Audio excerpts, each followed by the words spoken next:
welcome to beautiful Lake Kincaid down in southern Illinois. I'm your host, Jared, and in this episode, we're going to be covering an event that happens tomorrow. I'm doing some pre-fishing for the Southern Illinois Kayak Club Classic Tournament. So the top 20 people and 20 finishers from last year's tournament trail will be battling out here at Lake Kincaid. So hang on for the interviews with the winners. And welcome to the Kayak Bass Connection podcast. I told you we'd be back. Today is the kickoff of the 2024 tournament recap season. So this is going to be an unusual tournament. This was an invitation-only tournament that we're going to cover today from the Southern Illinois Kayak Club. By the way, we are now the official podcast of the Southern Illinois Kayak Club Tournament Trail. So we're going to be covering all of their events and some other events throughout this year. So what I have with me today is my co-host, Caden Cox from Carthage, Illinois. Welcome back, Caden. Also have our first through third place finishers. First place was Darren Hemker from Germantown. Darren's been on the podcast so many times, he probably should be a co-host. Number two was Dalton Williams at Assessor. Dalton gets the prize for the coolest background of anybody in the podcast tonight. Number three was Dustin Siegel from Cape Girardeau, Missouri. You had that non-resident fishing license by Saturday, didn't you? Yeah, I got it. Dustin. All right. Well, thank you for joining us. This was an interesting event. I was there. I was fortunate enough to qualify to fish this event. I had a rather difficult day. Did not finish nearly like the rest of the folks here that fished did. So I'm really, really anxious to find out what you guys put together that me and several other anglers just couldn't get done. So just kind of look at some stats. So I went over the results while ago on Tourney X, and it was pretty impressive. The one thing that jumped out on me, Darren, is that not only did you win this year with 90.5 inches, but your name was also pointed right there on Tourney X as the winner of the same event last year. With a different body of water, by the way. So that shows a little bit of what's going on. And then your 21-inch big old fish. Let's see if I can bring that up. I've got a picture of it here. See if I can do a little screen share. There she goes. 21 inches. Talk about fat. There was not too many fish. There was a 20-incher, I think, that was caught maybe, but there's not too many fish that even came close to that. So fantastic job. Looks like I see some rage craws in there. Yeah. I was zooming in, and before I zoomed in, I kind of already figured that there might be something that starts with the chatter and ends with the bait somewhere in that boat. So anytime you guys are trying to figure out what bait I try to catch fish on, don't look at the bottom of my boat. It's the worst place to look, because anything I don't use, I cut off and throw on the bottom of my boat. I don't put it away like you're supposed to. I'll have 30 or 40 baits in every picture, and people look at it and they're like, oh, he's probably catching them on this or that. And you're completely wrong most of the time. I'm smart enough. I throw whatever I'm actually catching fish on. I throw the trailer behind me in the back of the boat instead of in front of me. Yeah.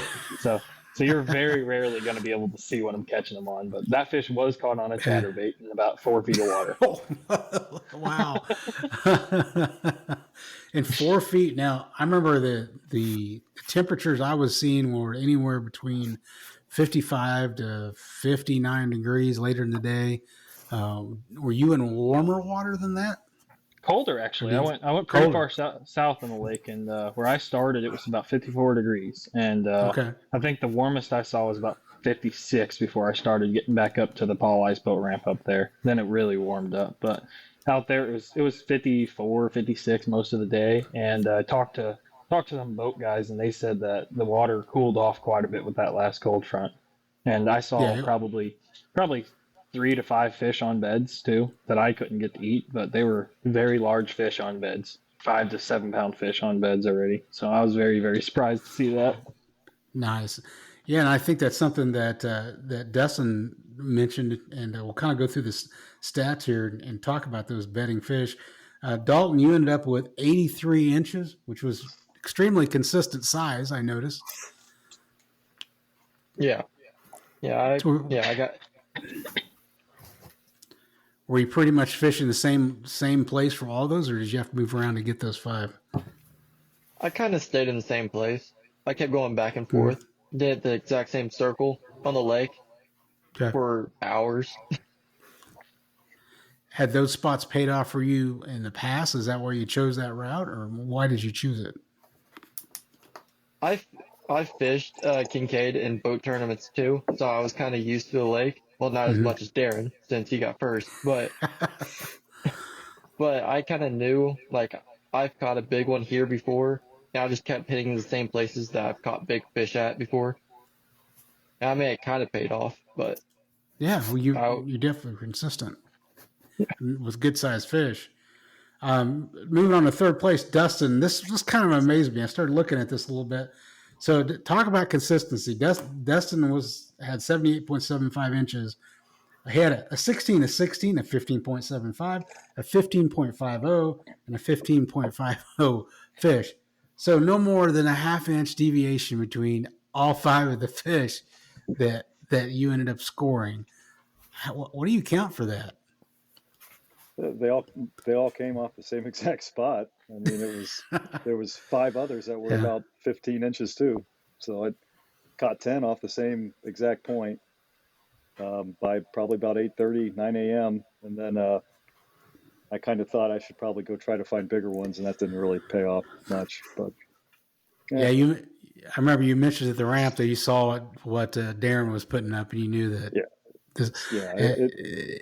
It's just one of those things now. You used to, if it's an AOY event, I mean, top 5 is pretty good. Get your points, and you're kind of happy. And I probably would have just stayed there. It's the same point I fished Kincaid last year and got second, and I got 79 inches last year off that point. So I kind of knew the size class on that point, but I kind of figured I needed to move around a little bit and try to find some big ones. And I went out to Kincaid a couple weeks ago, and there was a bunch of big ones back in the little creek coves back by the Paul Ice Ramp, and I hooked into a 20 and a few over 17, and none of those were there or biting last Saturday, so it's kind of disappointing.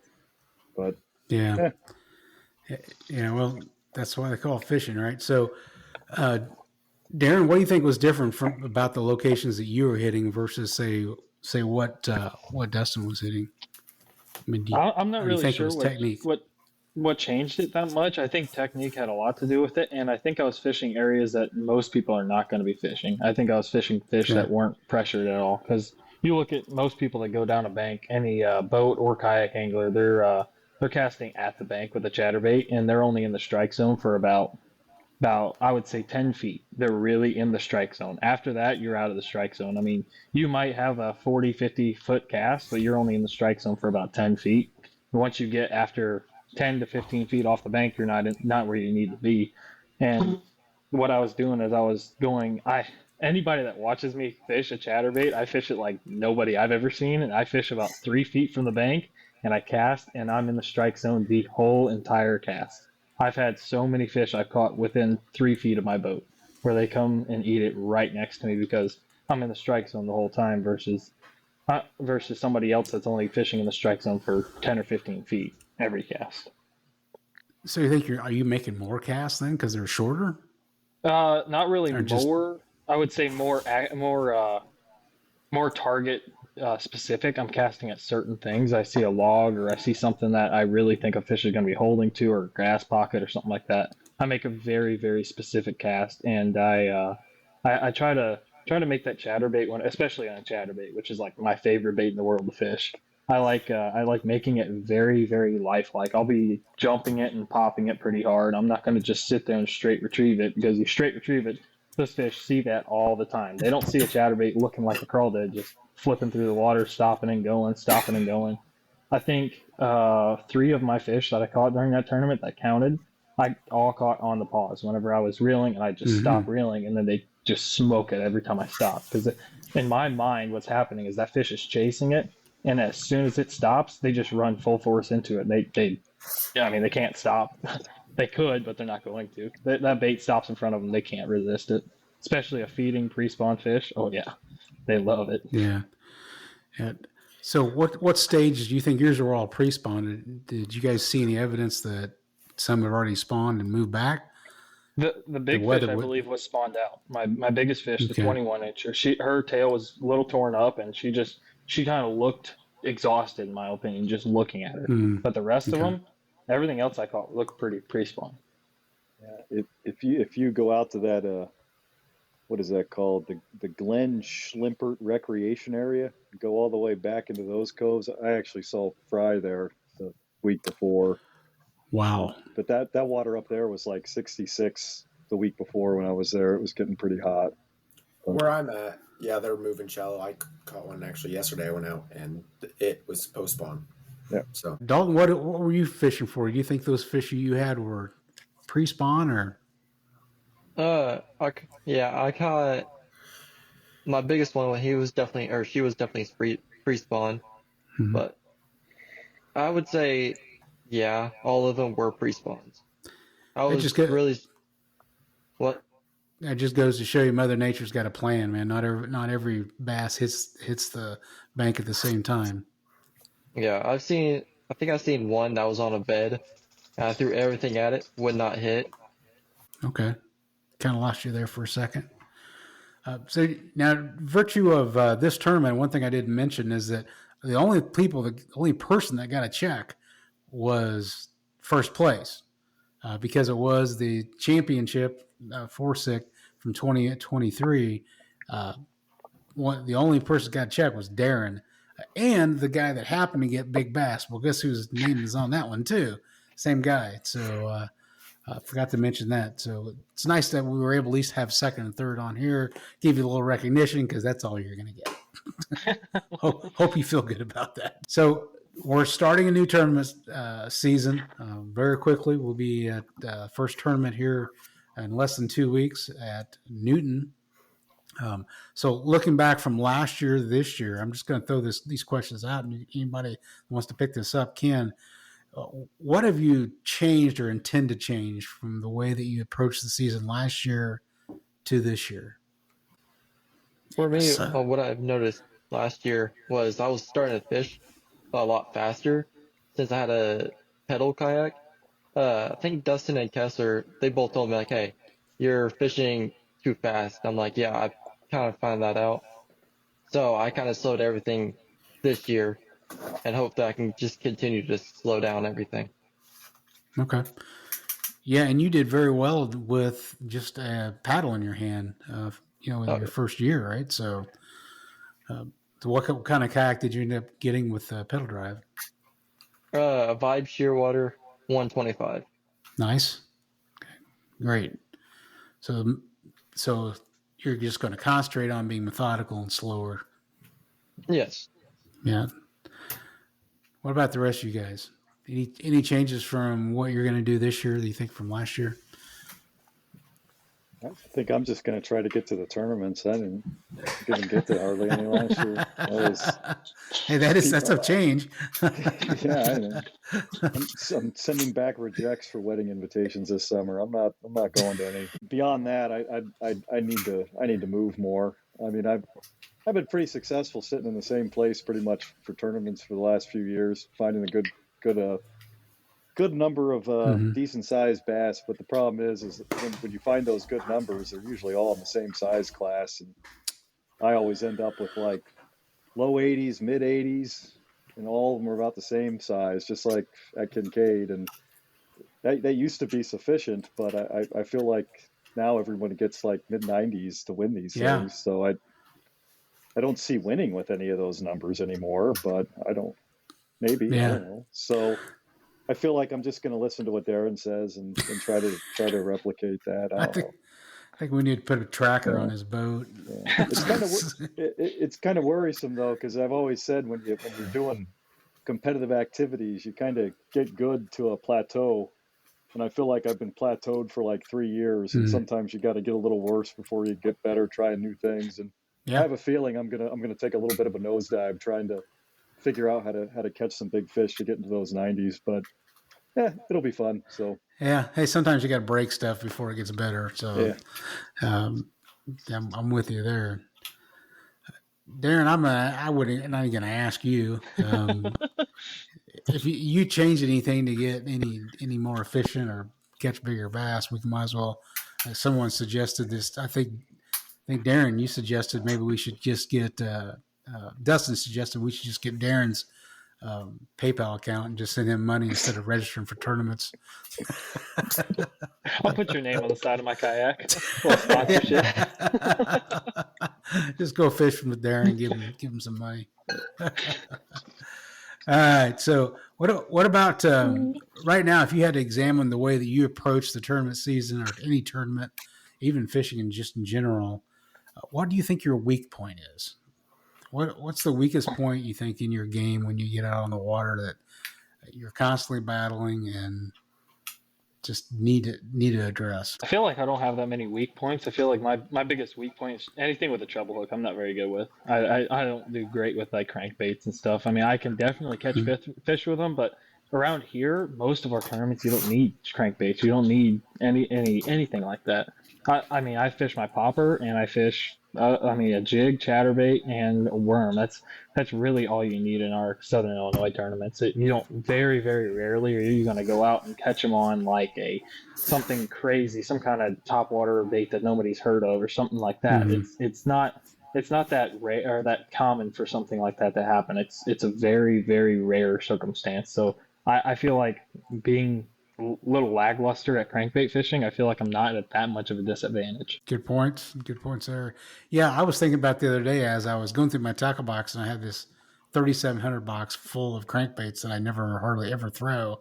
I'm like, when is the last time that one of our events have been won by anything other than a chatterbait, a Cinco, and what would be a third one? A jig. So those three. Popper. Throw the popper in there.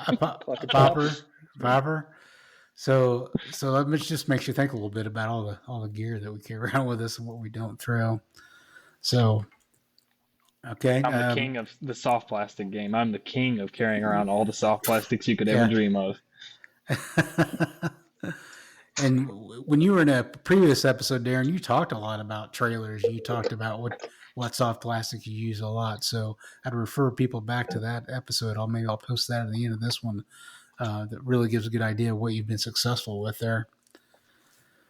I switched up my trailer on the last tournament, the one I just won. I switched it up compared. Normally I'm throwing a paddle tail or a straight tail, and for that tournament I wanted my chatterbait to stay up higher in the water column, so I threw a speed crawl in there because it's got a flat body, and the tails on a speed crawl, so on a paddle tail, in my mind, that's putting a lot of kick off. It's putting really hard thumping vibration out. And I know it's a chatterbait, so it's going to thump, but it thumps different with a paddle tail on it versus with your speed crawl. Your speed crawl, more in my opinion, just has more action so they can see it, and it doesn't have as much vibration. So I wanted a visual profile that stayed up high in the water column, and that the speed crawl worked exactly the way I wanted. And I fished with the speed crawl all day and caught 15 to 20 fish using it. Which, nice. If I had something else on there, I might have still caught fish, but it seemed to work in my opinion. Yeah. And the water that I saw was fairly clear. I mean, that Kincaid, most of it was pretty clear. We didn't have a lot of mud in the water like we've had in past tournaments there. So did you stick with natural colors or did you go with something very natural? I wanted my painted blade on there so that didn't flash too much because it was very clear water, especially later in the day when the sun was really up and I was in some of the coves where there wasn't wind. And I noticed that I wasn't getting bit as much because it was a calm cove with no wind. Wasn't getting bit as much. And as soon as I go out to your points where there's the wind blowing and the fish, I'm sure they can see it just as good, but I feel like their vision's distorted a little bit. And then I'd get bit. Dalton was right next to me where I caught a 15 and a half and an 8 or a 17 and 3/4 right next to the ramp. 100 yards from the ramp. So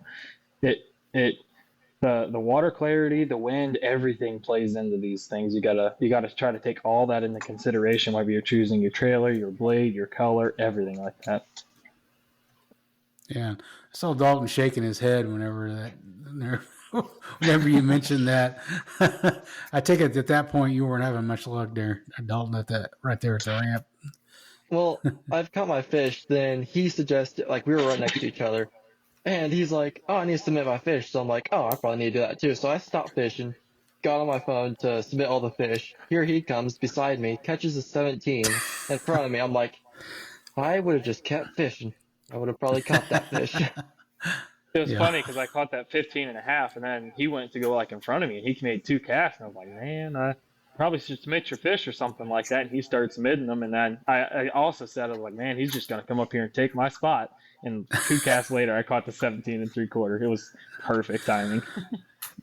Yeah, well, that's a good strategy. Hey, why don't you play with your phone for a while, and I'm going to cast to these high percentage I'm more spots than over just here. a pretty face. I got a little bit of a brain behind me.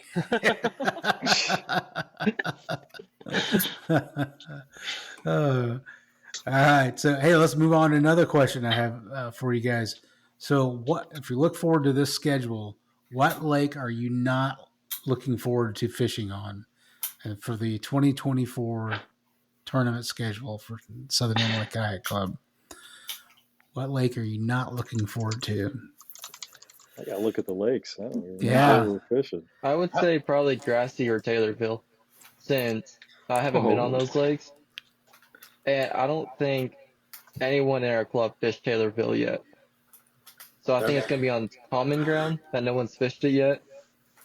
But yep, I'm gonna agree with Dalton. After we had the biologist on last week, Jared, I did a little research and made 2 phone calls, and Taylorville's not looking so good for me, I guess. So it's gonna be a tough one. Yeah, if you guys haven't seen the last episode we just released, you're gonna want to watch it or listen to it anyway. Taylorville suck? I mean, what's the deal? Well, the town I'm sure is full of wonderful people, but the lake is not exactly. It's not exactly Newton or Cedar. Oh, I like That's those my tournaments. style I can tournament. win these small fish tournaments, man. Yeah. Watch out. Yeah, that is Little Grassy, Taylorville. Those are my lakes. You guys are in trouble. That's one way to look at it, right? You don't have to find 20-inch fish if they're all 12 and if a 12.5 incher puts you over the top. I tell you, Newton scares me. I like Newton. I love the lake, but man, that lake scares me because I know everybody can put up 90 inches. It's not it's only the best angler here putting up 90. It's everybody legit could put up 90 inches at Newton. That's what I say too. Newton Lake is the one I don't look forward to. I have not that I'm not going to have fun. I think we're all going to have a great time. I love the lake. Yeah. We all stay at the cobblestone and have a good time together, and the lake's great for fishing. But man, there's days out there where I've got like 87 inches, and I'm like top 3. And then you get done, and you're like in 6. Yeah. I mean, our club has grown so much. Like just showing up at Kincaid, I had 90 inches. Any other, like 3 years ago, you show up to the ramp with 90 inches, you're guaranteed winning that tournament. Now I showed up to the ramp at Kincaid, I was like, man, did somebody else put up 95? Because if I had that good of a day, who knows? I mean, it's our club has grown so much in the past couple of years. There's a lot of really, really good anglers on our club now. Yeah. I kind of prefer those tougher lakes where, I think guys that have been around longer, that have fished more of the lakes, have maybe an advantage. But when you get on lakes like Newton and Sandcrest, man, it's anybody's game. I mean, everybody puts up 85 inches on those lakes. So I haven't won Newton yet. I've got second there. I'm gonna go see if I can get me a green trophy to bring home for that one. No, we need to keep it the same. You don't need to win anymore. That's like the only lake. That's like the only lake I wouldn't bet on there, because I'm telling you, so it's going to be somebody that you wouldn't expect will win that. A dark horse, and just come from. Awesome. I hope I get to interview myself then in about 2 weeks. I hope so. I mean, if you hit the right banks there, you could pull in 518s in no time at Newton. I mean, it's a lot of big fish there. It's a great fishery. It's, what was it, in the top 15 in the nation or something? Bass Magazine named it one of their top lakes. And oh, did they? So, yeah. And good thing they don't know about Cedar then. Yeah. It's a good thing they don't know about Sandcrest, because every year when I put those stats together for the lake, Sandcrest is our best lake every year in terms of total performance. I mean, I think Sandcrest, we underrate that a lot. We talk so much about Newton and Cedar, but Sandcrest blows them all away. That'd be something interesting to have a podcast over, is all the stats on how like the season went the year before, how the fish stats. Yeah, I'm always surprised, because every year I have some stupid things where I score the lakes that I just made up one day, And I do like the number of anglers that showed up. That's not weighted as high as percent of people with limits, average fish submitted, and all that stuff. And I'm always thinking it's going to be Newton or Cedar, and it's always Sandcrest that comes out with my point scoring system. Huh. And Now, it's completely arbitrary, so it probably means nothing. But so Dustin, I knew somebody was keeping stats in the background. So kind of walk us through that. What kind of stats do you pull from different events?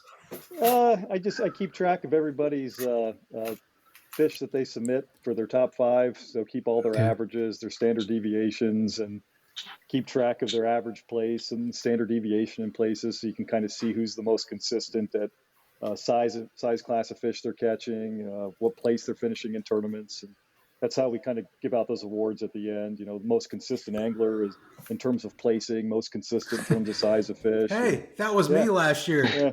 I just have a big Excel sheet that I just plug all the numbers in every tournament, and they pop out. Like I said, I do the same thing with the lakes, but it's pretty arbitrary. There's some scoring things that probably shouldn't be on there, like number of people that show up. But I like putting that on there because it kind of gives you an idea of if the numbers are skewed any one way or the other, if there's very low number of people or something. But it helps with planning too, right? Do you want to return to the lake where you're only getting 20% of the people showing up? Yeah, and it's nice just to have the Excel sheets to look at and say, okay, so first tournament's always packed, second tournament's always the most people show up, and then everything dies off until the last tournament of the year, and then it picks back up. And that's pretty standard from year to year. I think a lot of guys show up for the first 2 hoping to cash checks and don't, and then they kind of drop off, and then the end of the year everybody wants to fish one more at the end. But it's pretty consistent. That's interesting. I had no idea that you did that. That's great. Yeah. And some of them always surprise you too. Like Coffeen was always a pretty crap lake for years, and now it's just blown up the last 2 years. I mean, I don't know if they're doing something different with the fishery, but I'd love to see kind of some of the I need to start downloading the electrofishing reports and kind of see if that's trending with what we're seeing in terms of our catches on the lakes. Because Coffeen, I would say right now, is probably the 4th best lake we fish, which is behind Newton, Sandcrest, and Cedar. Yeah, we actually covered Coffeen in the last podcast with the biologist there. So, and I don't think 4 years ago nobody would say that, because the average person won with like 70 inches. I mean, it was not a great lake, but yeah, something's taken off there. Well, like the biologist said, it took the lake a couple of years after they shut the power plant down to really get accustomed to being more of a natural lake than a power plant lake. That power plant really helped the lake, and once they shut it off, it killed the lake for a couple of years. I also think we're just getting better. I mean, that definitely could be something. Yeah. When we go to these same lakes every year, that's another. Coffeen's another one that I kind of look at as I'm not super excited about, because in my head at that time of the year, I kind of already know what I'm going to do. Taylorville to me sounds interesting because I have no clue what I'm going to do there. So it's going to be a fun one. Yeah, that sounds more fun to me to go to a new place. But yeah, I like that wild card. Yeah. Maybe it'll be like Prairie, and we'll all be pissed off at the end. I'm excited for Grassy. I like Grassy. Remember we went there? Yeah, Little Grassy. I always have fun there too. You never know what you're going to expect at Little Grassy. I bet I caught 60 fish that day. Yeah, I tore them up and won the tournament right in front of Dustin and Reese. Yeah, that was great. That was upsetting. I blame that was Reese's fault too. I'll blame him for that. I got a green trophy that I look at every night. Yeah, that was actually a really good story. We were going back to the ramp, and I ran into Darren and Reese, and I'm like, I always quit these tournaments early. Well, at least I used to. I don't do that as much anymore. On the way back, I said, well, I'm done for the day. And Darren goes, yeah, I'm pretty good, because we kind of thought we were probably in first, second, or third, because everybody else sounded like they were struggling. And then Reese was asked how many inches I had, and I told him. And Reese goes, oh, I'm only 1 fish away from you. I just need 1 upgrade. I'm going to keep fishing. And then Darren's like, well, if you're going to keep fishing, I'm going to keep fishing. And I'm like, well, I'm not fishing anymore. And then Darren made like 1 cast and went above, leapfrog both me and Reese. And we're like, oh, shoot. I mean, so then I started fishing, but it was a waste of time. I had all my stuff put away. It was like 15 minutes left in the tournament, too. It was like right at the end. Hey, but that's important. I had something happen this tournament that I've never had happen before. look at my graph, and it was 228. The cutoff was at 230. And I said, okay, one more cast. I got time for one more cast. And I was making my way back to the ramp. Well, there was a bass boat that was blocked. It was between me and the bank, and I was kind of a deeper area. And I glanced down at my side scan real quick. I'm like, there's some structure down there.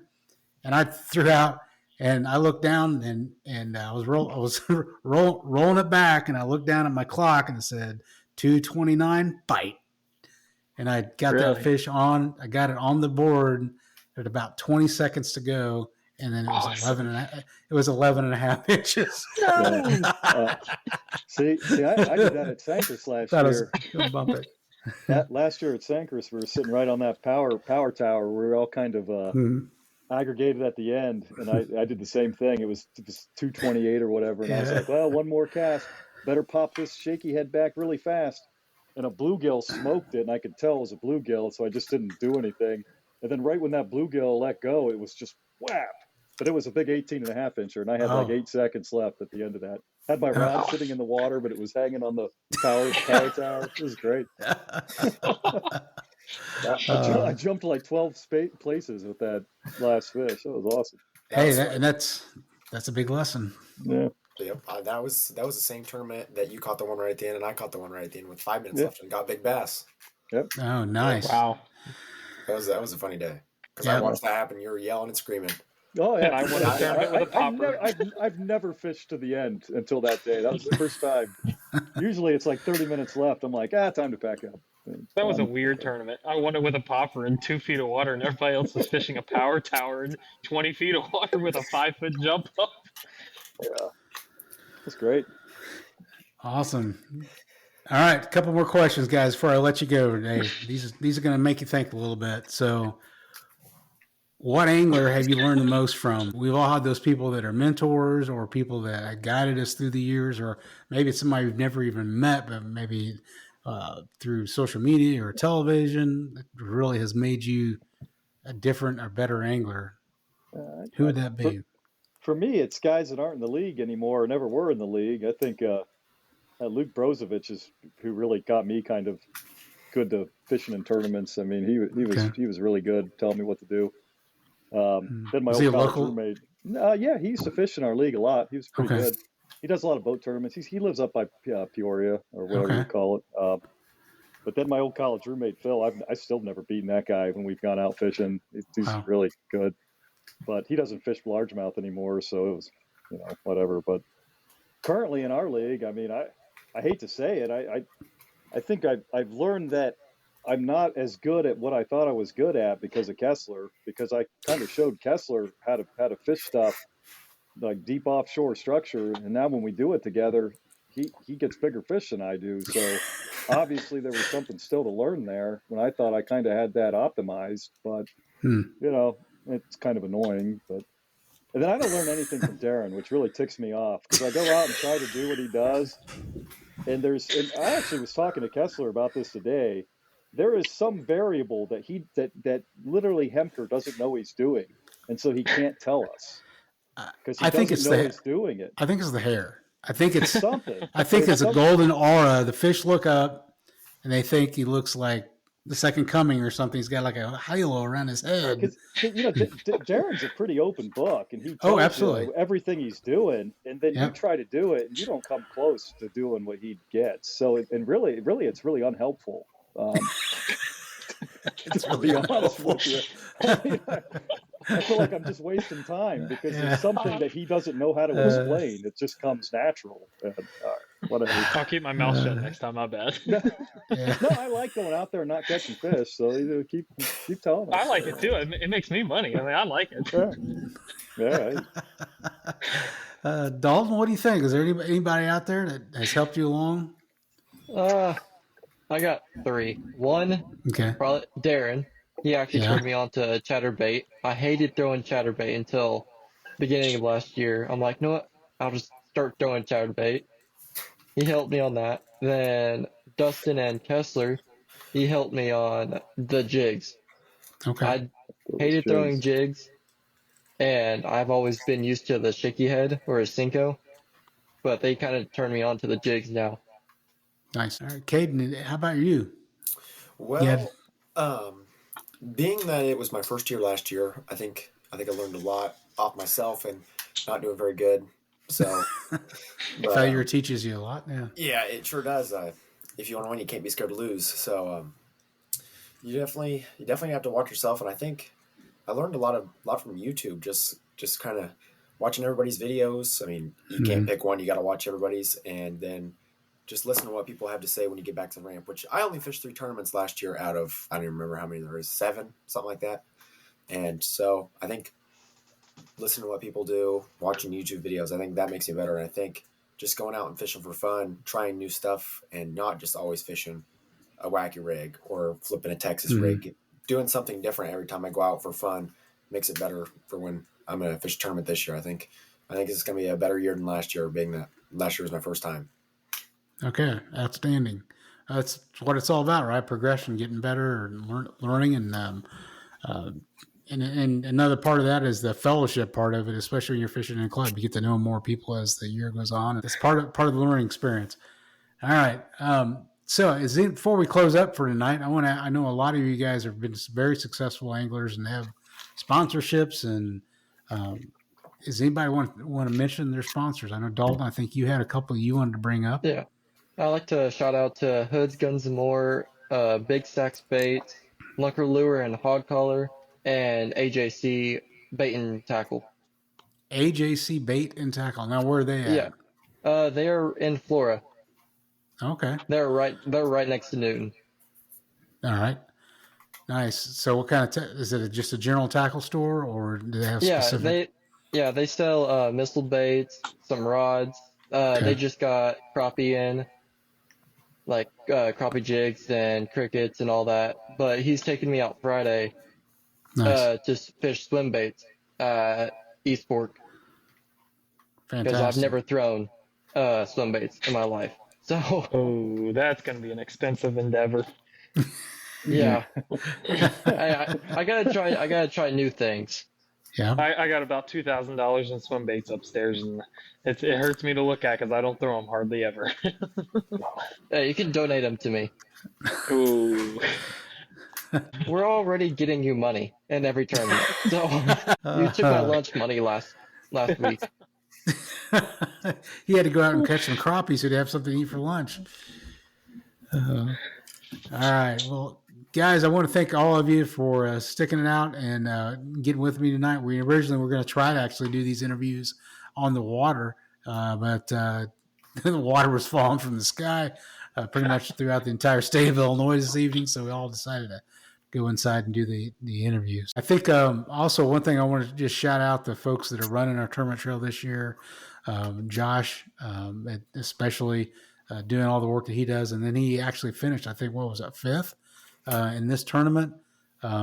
So Joshua, we appreciate all the work that you and Lee and everybody puts into the tournament trail. And look forward to enjoy it the rest of the year. So with all that, everybody have a great night. Those of you who are watching out in YouTube land, make sure that you subscribe to the podcast so you figure out one of those next episodes. We've got some already good ones in the tank that we'll be rolling out here in the next couple of weeks.